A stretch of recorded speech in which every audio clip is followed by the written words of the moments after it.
available in this country has to come together at this time to see how best we can move forward. The interest of Nigeria is paramount. Standpoint. Standpoint, the center of all talks of politics. Standpoint, Mondays to Fridays, 9 a.m. on Rapid 96.5 FM. Nigerian is more Nigerian than any bills of the family, and he must protect me. All the resources available in this country has to come together at this time to see how best we can move forward. The interest of Nigeria is paramount. Standpoint. Standpoint, the center of all talks of politics. Standpoint, Mondays to Fridays, 9 a.m. on Rapid 96.5 FM.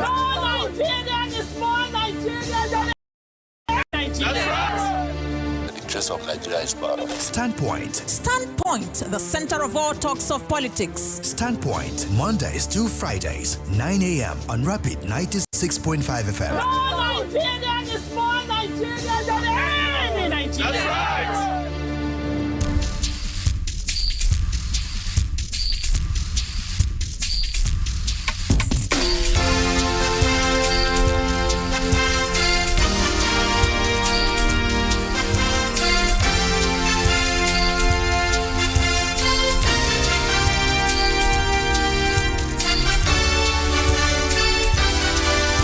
A very good morning to you and thank you for joining Standpoint, the center of all talks of politics on Rapid 96.5 FM, the sound of your city. Let me remind you this morning that we are live on YouTube and Facebook. That's at Rapid 96.5 FM. On Standpoint this morning, we'll be giving attention to the current development, talking about the wrecking of the Suleja Correctional Facility in Niger State that ended up allowing about 100 and something inmates to escape. This morning on Standpoint, we'll be having joining us later, of course, an official of the Nigerian Correctional Facility to look at the state of correctional facilities in Nigeria and also in Abia State. If you have seen the write-up, the small man syndrome, what does it really mean? We'll carry out clarification on this particular one also on Standpoint. Then our attention will be given this morning quickly on the statement of President in the Netherlands at the moment saying that youth occupy a certain percentage in Nigeria. Then we'll give attention to know if this is just about painting what youth are all about in Nigeria outside the shores of Nigeria. Then when you come down here, what's the hope for the Nigerian youth? My name is Moses Ben. I'm being joined by Incorruptible Sam. A very good morning to you and thank you for coming to Standpoint again today. Good morning to you, Moses Ben. It's actually a beautiful one. Friday also. And as they always say, thank God it's Friday. The weekend is here. Some people have actually started celebrating already. Celebrate wisely anyway. And we have a lot to talk about this morning. When you say celebrate wisely, my mind just went to somewhere. Yeah. I don't know who you are referring to anyway, but that's by the way. Generally. Okay, Generally, celebrate wisely. Good morning to you. Good to have you. Thank you so much, gentlemen. Ike Bonaya, a very good morning to you and welcome to Standpoint. Good morning, Moses Ben, and good morning, our wonderful listeners out there. All right, before we get on the issue of the small man syndrome, because up until now, I do not really understand what it is. Is it a mockery statement? Is it something that is taking position on somebody? We'll get to find out so that it will not bring up issues in Abia State at the end of the day. But our President Mohammed Tinubu, who is I beg your pardon, Bola Tinubu, who is currently at the Netherlands, has said that taking a holistic view of the world order, there is a tremendous opportunity between us across trade spheres, but especially in solid minerals, where we have high-grade lithium deposits that we know can power the clean energy future of the world. There is excellent value additive opportunity in Nigeria. The world knows us for oil. They will soon know us for greater innovative exploits in other areas. We have an extremely dynamic youth population in Nigeria. It is a youth country. About 70% of our people are under the age of 30. And when we are referring to 200 million plus citizens, it represents both a massive workforce and a massive market for Dutch and other international investors. If our young people know they can achieve a good future in Nigeria, they will stay home and build our nation to greatness. Lawful migration of trained Nigerian minds and hands will be a benefit to Europe, and irregular migration will no longer be a source of fear in Europe if we partner effectively. Sam, this was the position of Mr. President in the Netherlands yesterday when he met with the Prime Minister over there. And then the moment I went through his statement, you remember the former president said something about the Nigerian youth also. Coming back home, looking at the condition, the position, the percentage where the youth are positioned in our country, I was surprised at that statement. You go, you eulogize youth outside the shores of Nigeria. When you come down here, you see things difficult for youth, involvement, inclusion in certain areas and sectors of life. Let's not take away the fact that his cabinet, you can find number of youth in his cabinet, but generally, the youth context in Nigeria, Mr. President talking about youth, what is the hope for youth? Is it just going outside Nigeria because you want to get interest of the international community? You present all those things that you don't practice down here in your home. In one sentence, our leaders know the real thing. They know the truth. They know in fact, they know everything happening. But they don't actually work with that. Former president, he said two things about you being lazy. And at the end of the day, also, he came back to say, not too young to run. But that one, I doubt if you are even looking at it, not too young to run, then you'd been lazy. So many youth became angry at that point. And if you want to ask the question, are our youths even lazy?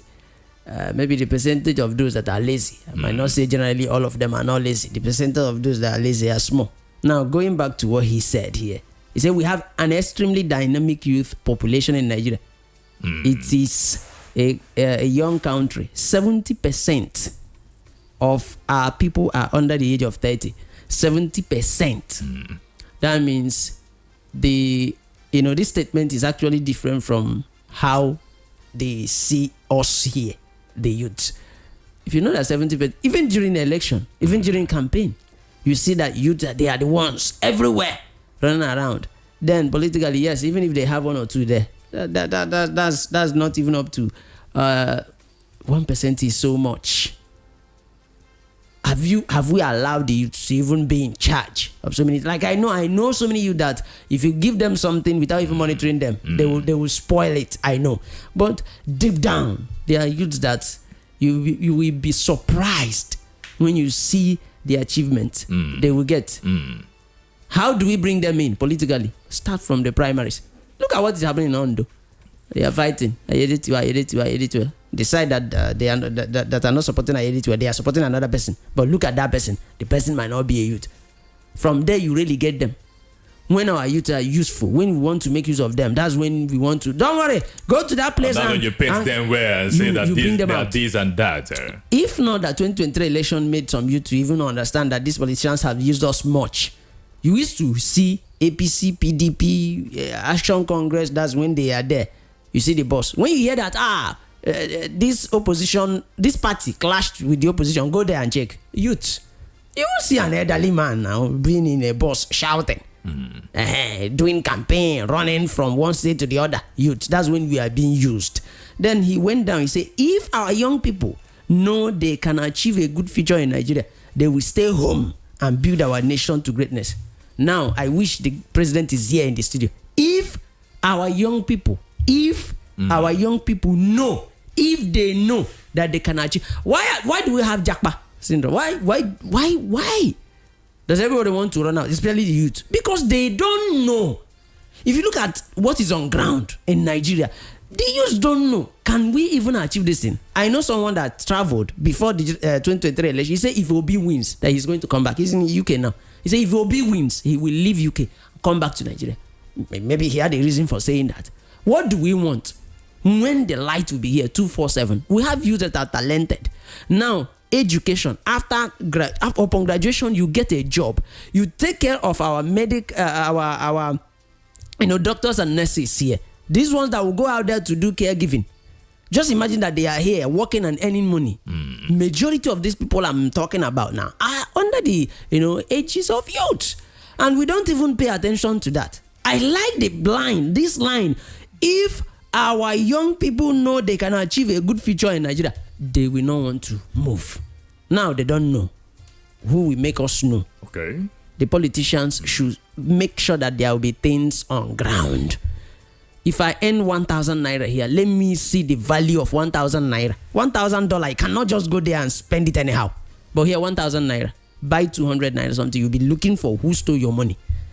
If everything, comes to the level it should be, that's it. But you see, like I said, they know these things. If you see them talking, our politicians, you want to give them a kiss, you want to hug them, you want to like, you'll be like, is this person the same person talking? But when if he comes back from Netherlands, comes back to Nigeria, you see a different Tinubu. You'll be like, this thing now, Tinubu said it now, but why is he not behaving that way? Okay.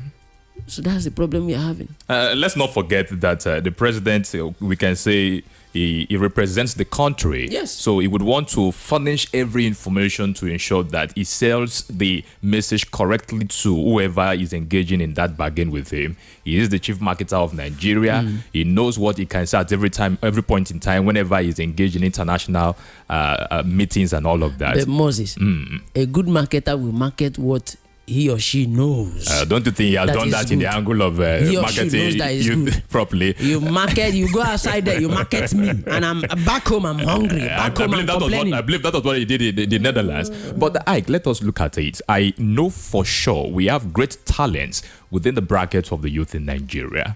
We have number of youth who are doing so well in different sectors. And I believe if they've been these enabling environments, let's say, okay, let me put it across. Has our government done very well in terms of exploiting these talents in Nigeria? Because I know what the youth have in this country. You see number of them at the end of the day, youth to be carrying havoc in the society. At the end of the day, you see insecurity. Has the government done enough? Because I understand the talents embedded within the youth bracket in Nigeria. Well, you and I know the answer to that question. You know that our youth have not been given the enabling environment to excel. Let me take you back to the protest that happened in Lekki, the one that took days, where, of course, we know the people that organized it, and then the powers that be came and wasted lives. That is the hashtag NSAS protest. Good, God bless you. So, and then, of course, the powers that be wasted lives. These were youth. Now, the Tinubu that is talking, praising the youths, why did he decide to run? You understand? He should have encouraged the youths to, maybe to create the enabling environment for them. I hear you. Is he doing it? These are our leaders are always in the habit of sermonizing. That's what I would say. You just sermonize. You come back, the status quo remains. When they go out, they are very pious. They sound like a saint. Just like Sam said, they sound like a saint. The wise will even say, wow, this man has lofty objectives, wonderful ideas. But the moment he steps his feet into Nigeria, wow, business as usual. Anywhere you see any youth that is giving you trouble, crush. Why would you say, if they know the opportunities, where are the opportunities, that they will stay back? You stay endlessly until you die. No opportunity comes your way. So you want to see how you can, get the opportunity out there. And then look at how Nigerians have been excelling overseas. They've been excelling in different endeavors. Making their marks, Nigerian youths, young men becoming, mayors, becoming, assuming one authority. Let me even use the word, maybe minister for judiciary or minister for justice in Canada and all other parts of the world. Because the enabling environment is there. But it's not here. Here is stifling. Here, everybody, they want to crush you. They want to suppress you the moment you try to raise your head. Who are you? Why should you talk? Why should you, nobody gives you a chance to excel. That is the challenge we have in this country. Nigerian youths have never been encouraged, to a very great extent. It's always been any youth that excelled in Nigeria is what I call by, maybe this never say die spirit. No matter how you just, against all odds, you want to succeed. And you go and check the history. Check the background. It's all a case of somebody who said, no matter what, I must succeed. But overseas, my brother, the environment is cozy. Everything is there for you to excel.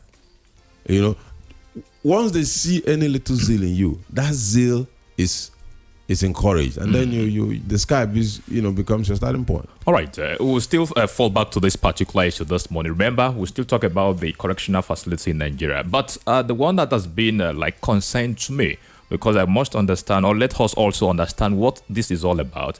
We've seen a publication that has to do with the small man syndrome in Abia State. To carry out clarification, of course, we are being joined virtually this morning by the former Commissioner for Information, also Trade and Investment in Abia State, John Okiyikalu. Good morning and thank you for joining Standpoint this morning, sir.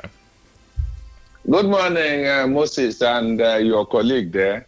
Yeah. Thank you for having me. Good morning. All right, before you joined us, we were talking about the issue of youth. I hope you don't kick against youth clamoring to be included in the scheme of things in Nigeria. It is actually my major agenda in politics. My major agenda has always been to renew leadership in a manner that is inclusive to young people and women. I have always maintained that any system that is not renewable will ultimately die off. My worry initially in the past, before I came to government, was that we were hearing the same names in Abia politics from 1999 up to that point. And I thought, leadership should be progressive. We should give opportunity to young, brilliant men and women to showcase their skill, mentor them properly, graduate them from the local government system up to the state level, and then make it possible for them to take over seamlessly from the outgoing generation.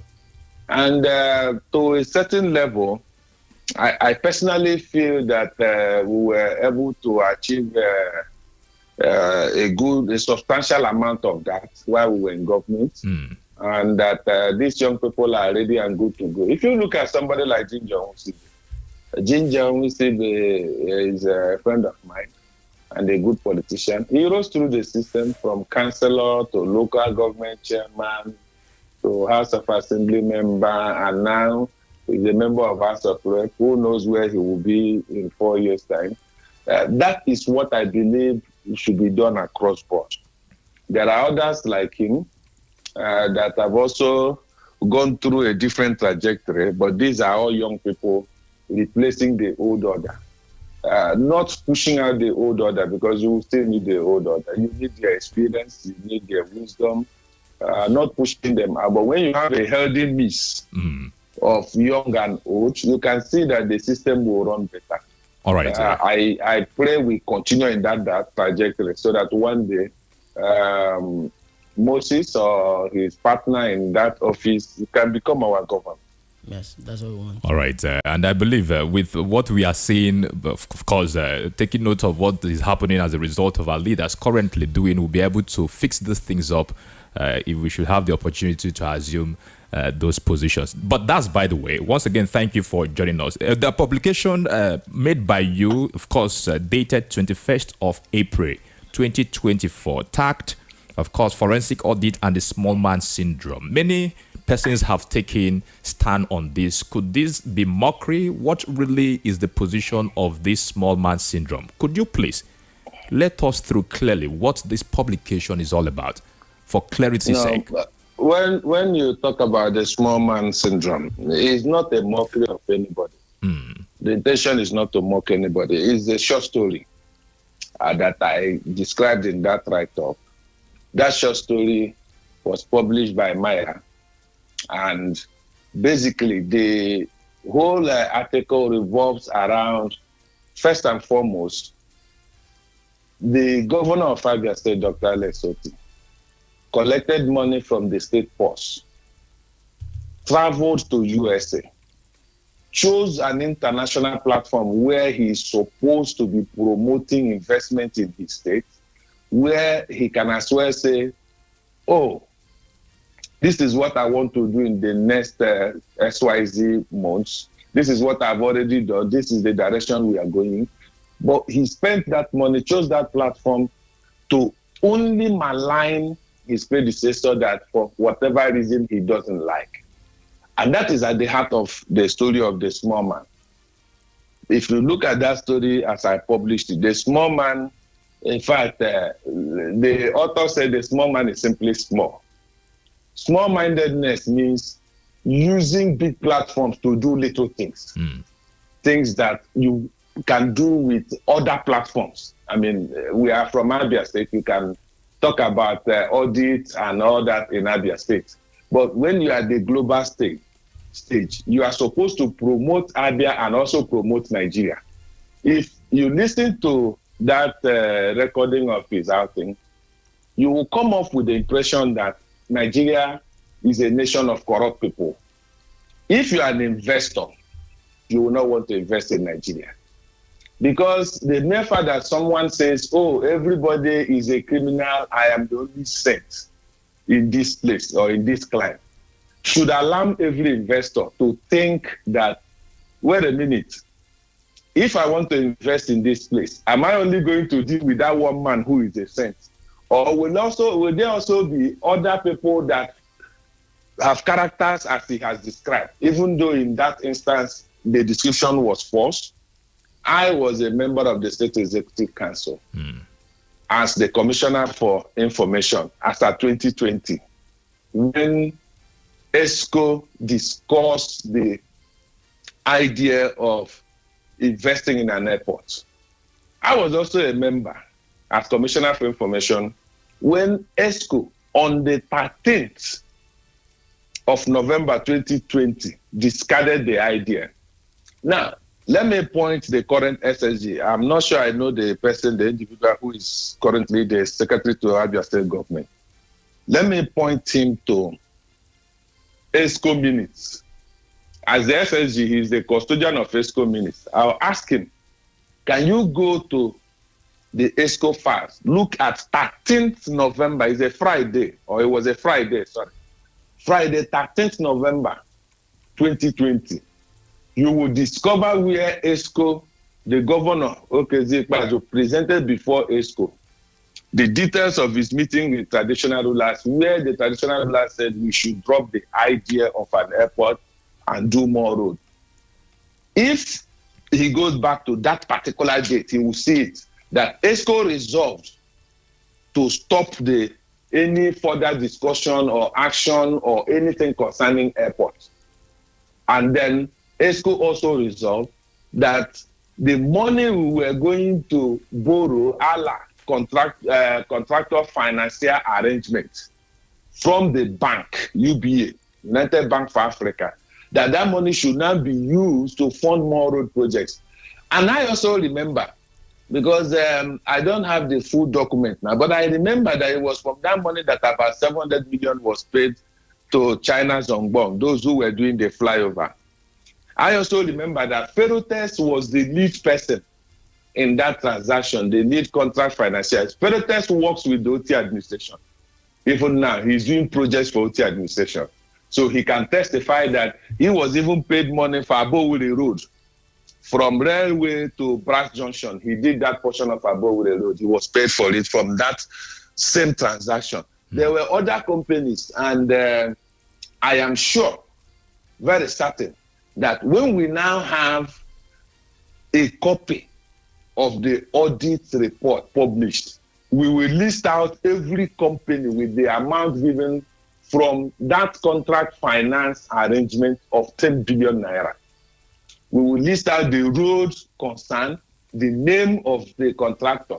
You see, whether you are a small man or a big man, there are expectations of you at the global stage. If you say companies were paid without doing any work, there's nothing wrong. If you are sure of the validity of whatever you did in terms of forensic audit, mention what the audit says, that XYZ company belonging to Moses collected 1 naira and didn't do work, so that the company belonging to Moses can say, no, it is not true. Or if it is true, that company and its owners will go to jail.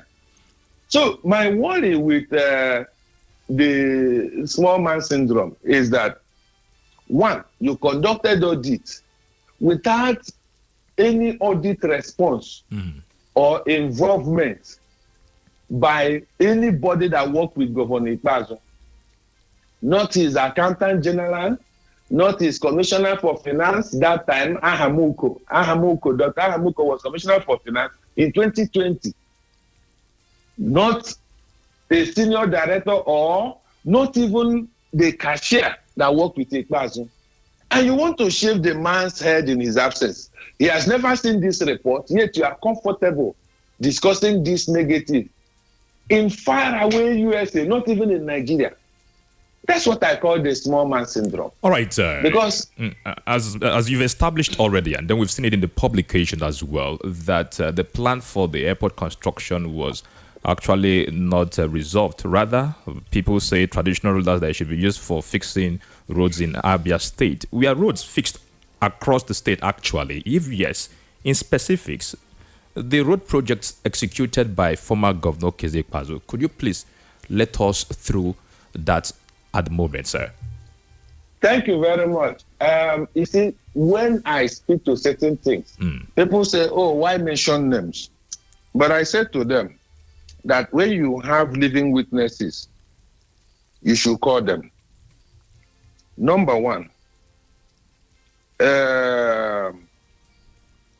His Royal Majesty Eze Joseph Nwabeke, Ezamara of Ontea Land, is still alive. If I lied that he led traditional rulers to the governor, he will speak to that.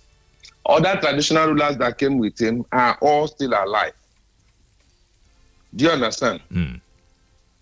Now, when you talk about roads fixed by Governor Ikpeazu, I can say to you confidently that former Governor Keze Ikpeazu fixed more than 200 roads in Abia. Let me start from more than 200? More than 200, probably around 230. Let me start from Umuahia, where you are. You are at Rapid FM, correct? Yeah. I believe that is where Igoyan Baba works. He will confirm to you that former Governor Keze Ikpeazu fixed Abama Ring Road. He fixed Aba Road from ShopRite all the way to Afoibeji and towards Obakala Junction. He fixed that road. He is the one that fixed Ukebu Estate Road off Aba Road. That road is almost opposite Ceramics. He fixed Trinity College Road, the road off Aba Road leading to Trinity College, beside the road where you used to enter Confidence Hotel. In that same Umuahia, he fixed from Mission Hill all the way to Omoagui-Sinku Road. Former Governor Ikpeazu fixed it. He fixed the erosion menace at Omoagui-Sinku that threatened to swallow the house of Ngozi Okonjo-Iweala's husband. Governor Ikpeazu fixed that erosion menace and fixed the surrounding roads. There are at least 8 roads around that location that he fixed. If you go down north, Governor Ikpeazu fixed Ugwezi Road in Abreba, where I come from. Governor Ikpeazu also fixed Abreba Nkporo Road, from Abreba to Etitiama Nkporo Road. Governor Ikpeazu also fixed a road in Ohafia Township. Governor Ikpeazu also did a road about 1 kilometer road in Ofeme in Umuahia there. The road is around the house of Chief Ambassador Empire Kano. In Isukwato, we worked on, the government worked on about 3 roads. I can't remember their names exactly now, but like I have promised, I'll publish the list of all the roads that Governor Ikpeazu worked on. In Aba, if today you ply any good road in Aba, that road must have been done by Governor Ikpeazu. And I will start from Express Junction, where you have the first ever flyover in Abia State, done by Governor Ikpeazu. As you move along Abowure Road, it's Governor Ikpeazu that fixed Abowure Road. Before we came on board, it used to take 45 minutes to 1 hour to move from Osioma Junction to Aba Park. But that journey was shortened to 10 minutes up to today because of the work done by Governor Ikpeazu. First with the flyover, secondly with Abowure Road. He fixed Omini Road on the right. He also fixed MCC Road in Aba. He fixed Samek. And then if you continue, you will notice Umu Ojima, Umu Atako, all done by Governor Ikpeazu. You will see Kamalo Road, where Senator Nkechi Nwogo used to live. In fact, she had abandoned her home there because of lack of access to the house. Before Governor Ikpeazu came on board, she abandoned that house. But after Governor Ikpeazu fixed that road, she returned back to that house. If you continue along that trajectory, you will also see Immaculate Avenue, fixed by Governor Ikpeazu. You will see Nicholas Street, where International Equitable Association is located. Governor Ikpeazu fixed that road. On the other side, you will see Brass Street, Brass Junction, Brass Street, fixed by Governor Ikpeazu. You will see Okigwe Road, fixed by Governor Ikpeazu. You will see Osusu Road, fixed by Governor Ikpeazu. You will see Fox Road, leading to Ariaria, fixed by Governor Ikpeazu. In fact, we worked on Umuilo Road. Unfortunately, the contractor that worked on it is the same contractor that I mentioned earlier, Ferrotes. He is also working with the LSOT administration. He was the one that worked on that Umuilo Road. The same Governor Ikpeazu fixed Ezuku Road. Now, before Governor Ikpeazu came on board, banks along Ezuku Road, like Sterling Bank, could not access their office. If there is any staff of Sterling Bank listening to me, he will confirm. But Governor Ikpeazu fixed Ezuku Road, fixed Cemetery Road, Cemetery Market Road, that is along that axis, all the way down to that Cemetery Market. For the first time in more than 30 years, people had access from Abowure Road by Factory Road, all the way down to Ezuku, Ojike Lane, Nevatin, all done by Governor Ikpeazu, all the way down to Cemetery Market Road, or to Cemetery Market itself. Now, if you go to the Obohill axis, Governor Ikpeazu is the same person that fixed Ukemu Road. He is the one that fixed Ururuka Road up to Umuobiakwa. He is also the one that fixed from Ururuka to Ishialangwa North. In fact, while the airport was under construction and some portions of the express was not good, Governor Ikpeazu also fixed a major road. I think that work was done by Tunnel End. Is about 11-kilometer road between Osokwa, Aromweje, all the way down. You can now use that shortcut, join Obikabia Road, fixed by Governor Ikpeazu. There is also Obikabia to Umuenge Road, fixed by Governor Ikpeazu. And then along the Isialangwa axis, I can name at least 8 other roads. But let me return back to Aba. There is an estate in Aba. I want to remember the name, almost something at Obohi. Governor Ikpeazu fixed the road around that estate, did Ehere Road, did Omoala. In fact, Omoba Road that Governor Oti completed was done 70% by Governor Ikpeazu. I remember the contractor.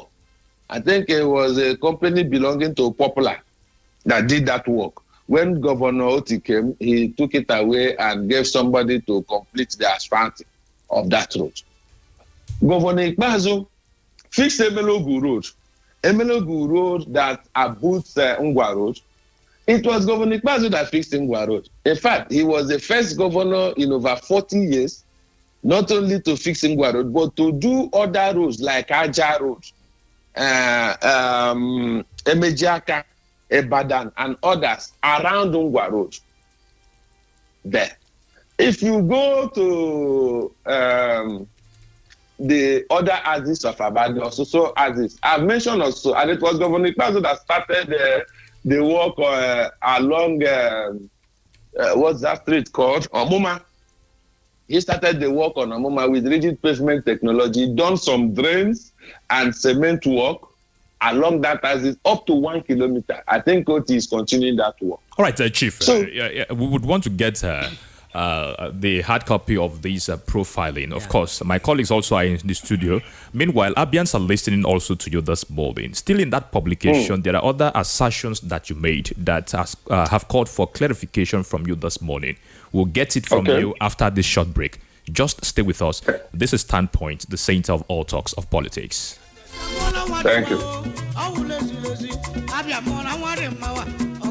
Arrive alive. Respect traffic rules. Do not drink and drive. Do not drive and drink. Every life on the road is precious. Drive safely. Be attentive and ensure your journey doesn't become a tragedy. Stop on our roads. Nwanne m onye abịa. Mata na ndụ gị dị ndị abịa mkpa. Kwụsị n'okporo ụzọ anyị. Drive safely. This message is powered by Abia State Orientation Agency. Ozia, Sinaka Abia State Orientation Agency. Na-abịara unu.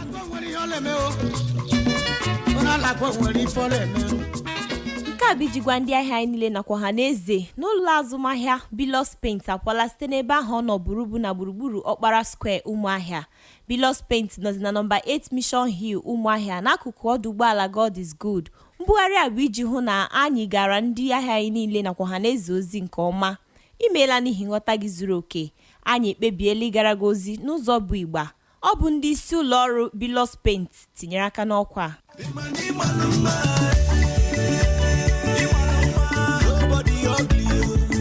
Beauty is power. A smile is its sword. Beauty lies in the eye of the beholder. Beauty is all around us. So, if you want to look good always, visit Masters and Wands Cosmetics stores. It's new, it's exclusive, and a happening store in beauty products. We deal on perfumes and cosmetics such as body lotions, facial creams and scrubs, body sprays, powders, bath wash, and all kinds of quality cosmetics with affordable prices. Contact us at number 41 Fimbers Road, Umuahia, or number 28 School Road, Umuahia, all in Abia State. Call us on 0806 951 2773 or email us at wandsgleam@gmail.com. Masters and Wands Cosmetics Stores. Quality is our name. Signed, Management.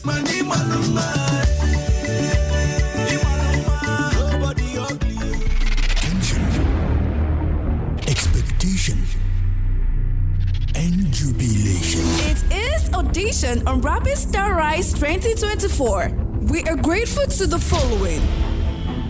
Honorable Anderson Akaliro, member representing Umuahia North State Constituency. Gawai's Logistics Company Limited, number 2 Ojike Street off Bende Road, Umuahia, Abia State. Ellis Wares, number 28 Azikiwe Road by School Road, Umuahia, Abia State. Elix, Friends of Your Wardrobe. Onyem's Pharmacy, 21 Azikiwe Road by School Road, Umuahia. We care, God heals. Luwani Mondo, number 27 Azikiwe Road, Umuahia, Abia State.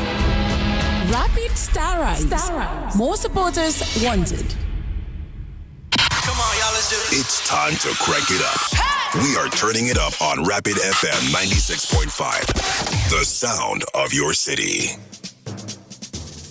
Let's talk politics, dynamics, and permutations. It's a concern that we have for our country, Nigeria. So this is beyond partisan politics. Nigeria is on drip. Nigeria is on oxygen. And how can we get out of this? And these are kind of people who say they are leaders of this country. What example are they showing you are leaders of the country? Let's keep you abreast with happenings in the polity. I am an employee of the president. I pay the president's salary. I pay the bills of the family. And he must protect me. All the resources available in this country has to come together at this time to see how best we can move forward. The interest of Nigeria is part of it. Standpoint. Standpoint, the center of all talks of politics. Standpoint, Mondays to Fridays, 9 a.m. on Rapid 96.5 FM. Nigeria is more Nigeria than any Nigeria. That's right.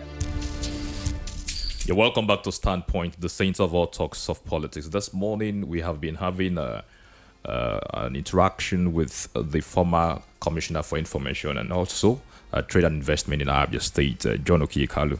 Chief, you're welcome back to the program. Thank you very much. And I listened to the jingle by Abia State Orientation Agency. It's a nice one on driving and drinking and all that. But I want to remind you that that agency was brought to being by Governor Ikpeazu, just like T-Mans. But the agency is doing its job, right? The agency is doing its job. It is doing its job, but I don't want you to lose sight of who Ikpeazu is. Okay, we've gotten that anyway. Before I allow my colleagues will pick you up, you have said in that publication that the governor, Alex Otti, is a liar. Does this not amount to defamation of one's sense of dignity? What are your basis and substance for this claim? He claimed that Governor Ikpeazu spent 10 billion naira on airport projects. He lied because, number one, in the handing over note given to him, we clearly showed that the airport project was not continued and that we did not spend 10 billion naira there. I have also mentioned to you that the current custodian of ESCO minutes is the SSG of Abia State, appointed by Governor Alex Otti.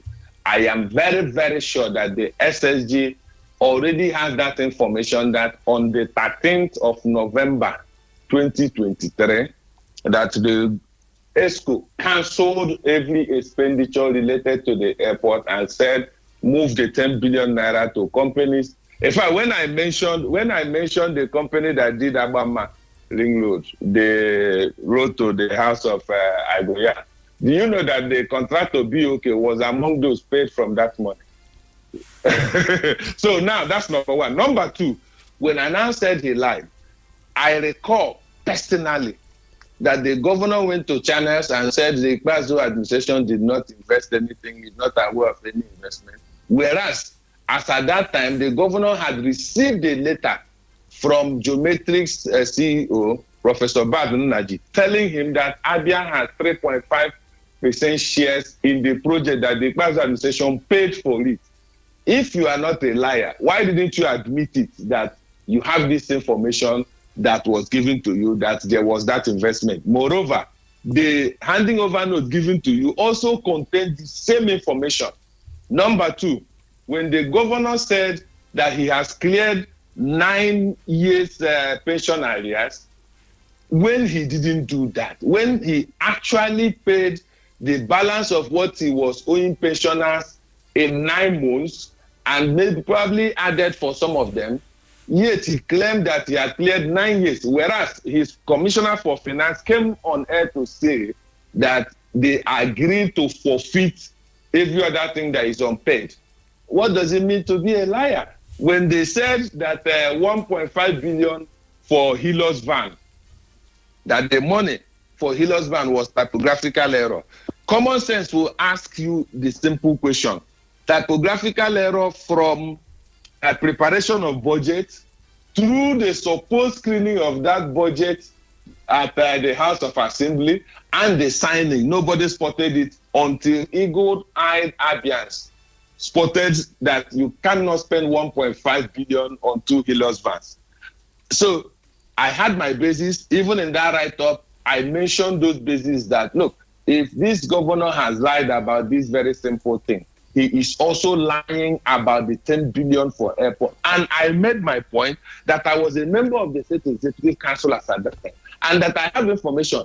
I am in your station referring the SSG to the exact date he will find in the ESCO minute. If he goes to that ESCO minute and does not see that on Friday, I can read out part of what you will see in that ESCO minute. All right, before you do that, my colleagues in the studio will pick you up. But at the same time, our phone lines are open: 09160000965 or 09160333965. You've been listening to Chief Joe Oke this morning, and then there are a few questions or things you can still drag out from what he has submitted. Anyway, 09160333965, 09160000965. Sam, let us hear first from you. Yeah. Chief John Okiyikalu, good morning.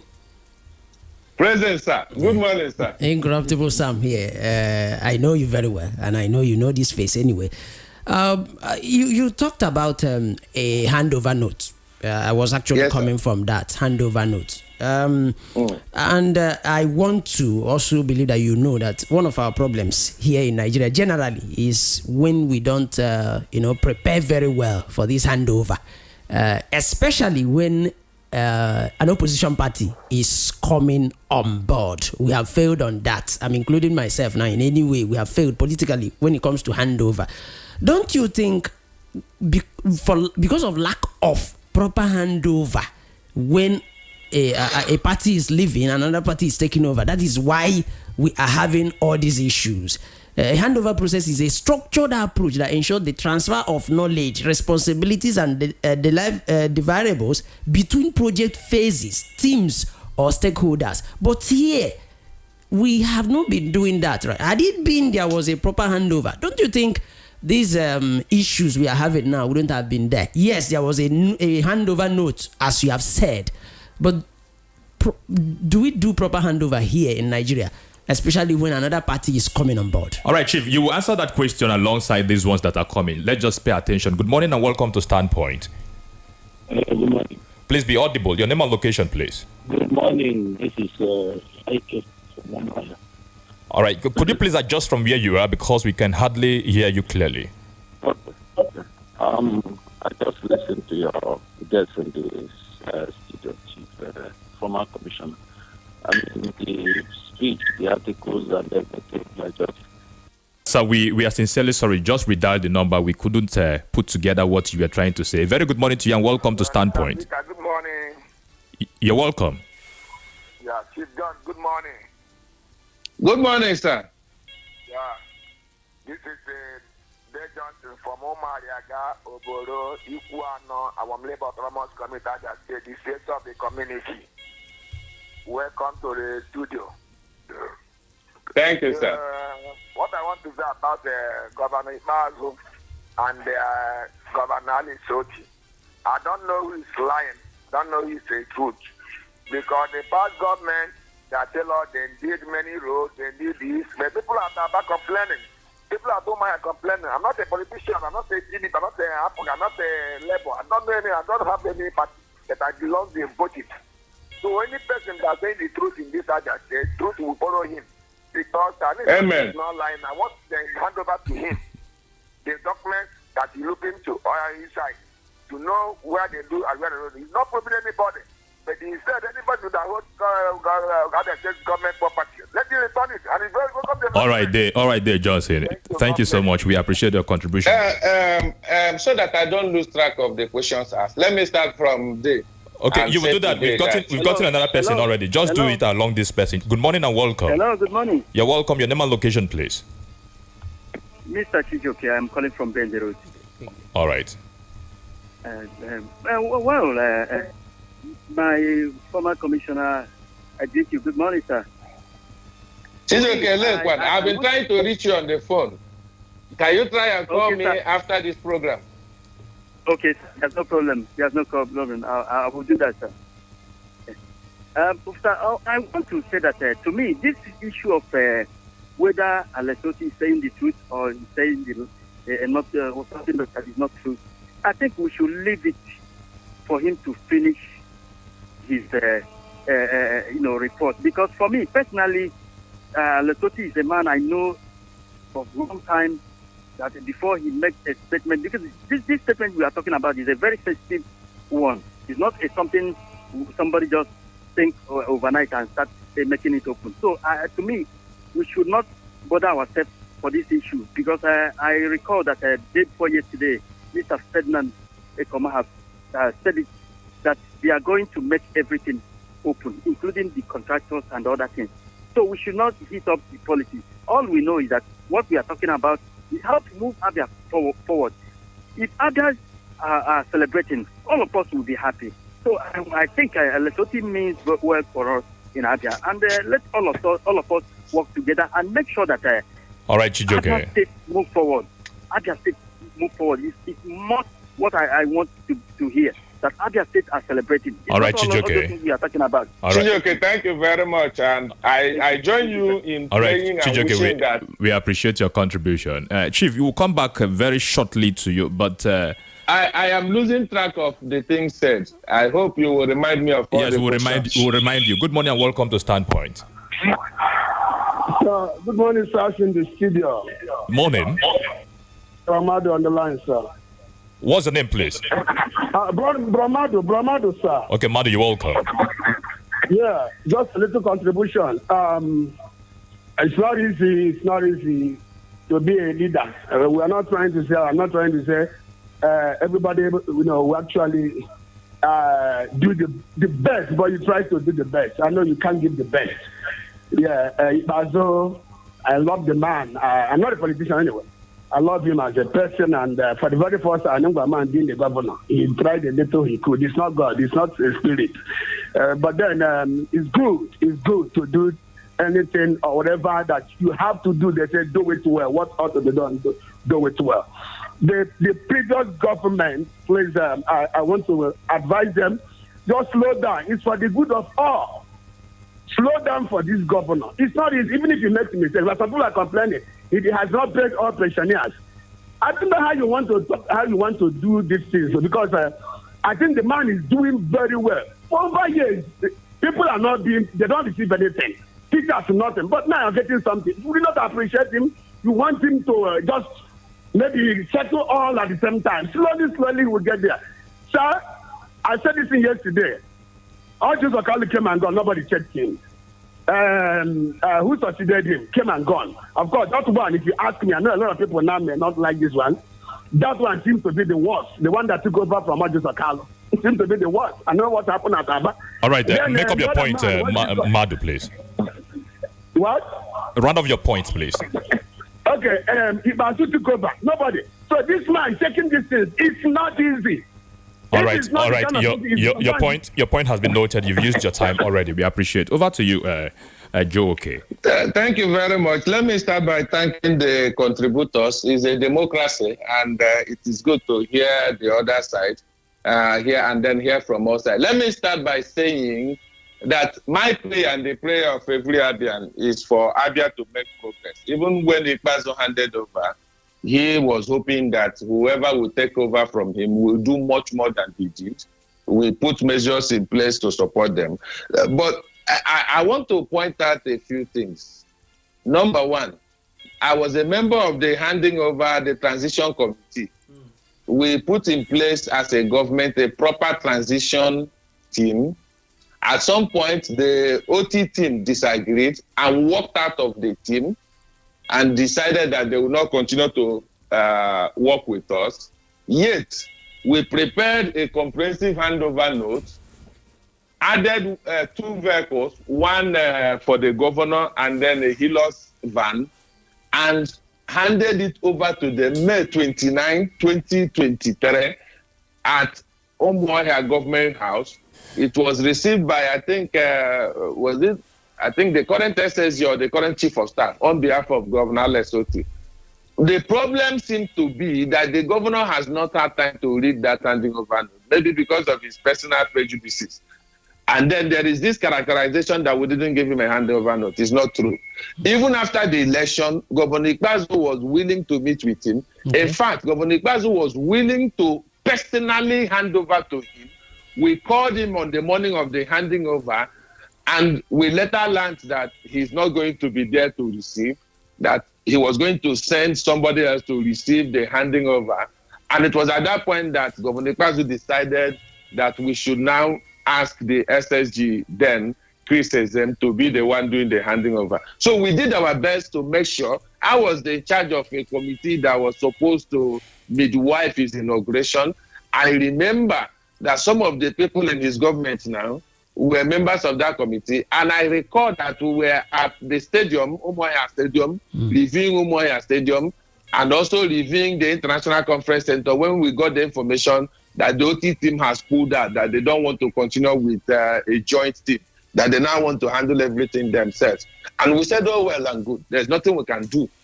That's number one. Number two, when I point out these things, for the public to take note. If I hadn't pointed out the geometric issue, Abia would have lost $3.56 million Joke, geometric. Even when we appreciate your clarity on these issues this morning, we would want to apologize because we are completely out of time. However, we'll continue this conversation, but in 30 seconds, let us have your summation why we leave the studio. My summation is very simple. At no time did Governor Okezi Ikpeazu spend 10 billion on any airport project. Anybody saying that he spent 10 billion should please publish the report. That is our position. If you publish the report, we will respond to you. If you have started talking about the report in faraway USA, what is difficult about publishing is so that the person concerned can answer for himself. All right, JOK. I want to say a very big thank you to the former Commissioner for Information and also Trade and Investment in Abia State, Chief John Okeyekalu Nwandugbo. Thank you so much for your time. Thank you for having me, and God bless Abia State. All right, we'll do this again. My name is Moses Ben. Incorruptible Simon Aiko Bunaya. Thank you for your time. Thank you. The news is up next at 10 o'clock. Thereafter, Ogbundiogo comes up at 10 o'clock. Good morning. It's time to crank it up. We are turning it up on Rapid FM 96.5. The sound of your city. Are you missing out on interviews, music, entertainment?